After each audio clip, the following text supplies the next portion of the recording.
მოგესალმებით მეგობრებო, ეს არის ფორთოხლის ჯემი, რომლის ვიდეო რეცეპტსაც შეგვირდით წინა ვიდეოში, როდესაც ვამზადებდით ფორთოხლის წვენს. შეგახსენებთ, რომ გამოვიყენე 3 ფორთოხალი და 1 ლიმონი.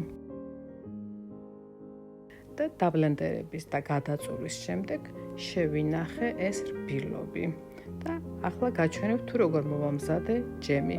ამოვაცალე კურკები, გადავიტანე ემალის ქვაბში, დავდგი გაზზე და დაუწიეთ მინიმალურ ტემპერატურაზე, ჩავამატე 200 გრამი შაქარი და ურიე გამუდმებით, დაახლოებით 10 წუთის განმავლობაში.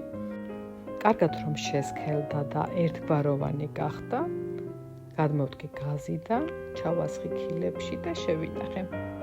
გამოიწერეთ ჩემი გვრის სამზარეულო, რათა ნახოთ შემდეგ ვიდეოებში თუ რას მოვამზადებ ამ ჯემისგან.